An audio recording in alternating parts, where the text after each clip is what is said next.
Congratulations team India. কি দুর্দান্ত match ভাই, কি দুর্দান্ত বোলিং ইন্ডিয়ার, কি দুর্দান্ত ব্যাটিং ইন্ডিয়ার।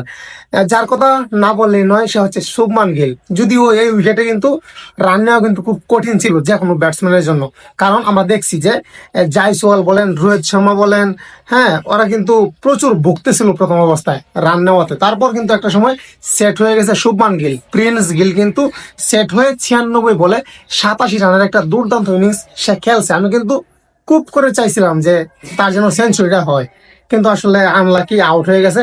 তো দেখেন ভারতীয় ব্যাটসম্যানরা কে কত রান করলো। জয়সওয়াল 22 বলে 15, রোহিত শর্মা হিটম্যান 7 বলে 2, শুভমান গিল যার কথা না বললেই নয় 96 বলে 87 রান, আয়ার 36 বলে 59 রান। ওয়াও, কি দারুণ ব্যাটিং!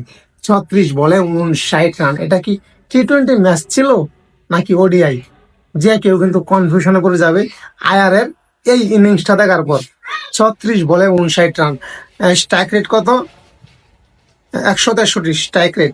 অক্ষর প্যাটেল 47 বলে 52 রান, দুর্দান্ত। তো এই তিনজনে কিন্তু ম্যাচটা টেনে নিয়ে গেছে একদম লাস্ট পর্যন্ত। অক্ষর প্যাটেল, আয়ার, আর তারপরে শুভমান গিল। তারপরে রাহুল 9 বলে 2 রান, আদিল রাশিদের বলে সে আসলে আউট হয়েছে। হার্দিক পান্ডিয়া 6 বলে 9, নট আউট। হার্দিক পান্ডিয়ার ব্যাটিং করার সুযোগ কই? হার্দিক পান্ডিয়া যখন উঠছে ব্যাটিং করার জন্য, শুভমান গিল আউট হওয়ার পরে তারপরে মাত্র রানই লাগে মাত্র 10-12 রান। তারপরে সার জাদেজা 10 বলে 12 রান, সে একদম রিল্যাক্সে কচ্ছপের গতিতে নিয়ে গেছে 10 বলে 12। এই হচ্ছে ম্যাচ আসলে।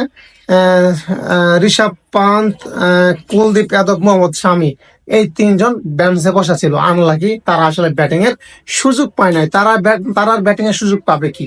রানেই তো নাই, খেলা তো জিতে গেছে 10 ওভার থাকতে। কত ওভার?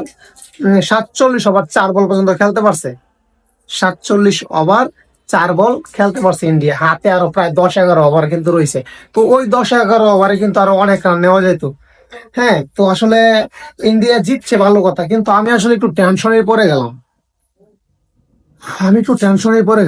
আসলে বাংলাদেশের পাশাপাশি চ্যাম্পিয়ন্স ট্রফি জিতার এবিলিটি, জিতার সুযোগ কিন্তু টিম ইন্ডিয়ারও আছে। কারণ আজকে যে একটা দুর্দান্ত ইনিংস খেললো ইন্ডিয়ার প্লেয়াররা, এবং দুর্দান্ত একটা ম্যাচ খেললো, সত্যি এই চ্যাম্পিয়ন্স ট্রফির দাবিদার কিন্তু এই টিম ইন্ডিয়াও। সেটা আপনি মানেন বা না মানেন, সাদাকে সাদা বলতে হবে, কালোকে কালো বলতেই হবে। কি দুর্দান্ত ম্যাচ ভাই, কি দুর্দান্ত, অসাধারণ। T20-তে ইংল্যান্ডকে বাজেভাবে হারাইছে, আমি এত একটা চিন্তিত ছিলাম না। কিন্তু এই ওয়ান ডেতে ইন্ডিয়ার ভালো খেলার কারণে আমি কিন্তু একটু চিন্তিত, কারণ এই চ্যাম্পিয়ন্স ট্রফিটা যে সামনে হবে সেটা কিন্তু ওডিআই ফরম্যাটেই হবে। তো যাক, বাকি ম্যাচগুলো আসলে দেখার অপেক্ষায় রইলাম। ভারতীয় ক্রিকেটাররা, ভারতীয় ক্রিকেট টিম, তারা আসলে কতদূর ভালো পারফরমেন্স করার পরে চ্যাম্পিয়ন্স ট্রফিতে যাইতে পারে। ধন্যবাদ সবাই, ভালো থাকবে, গুড নাইট।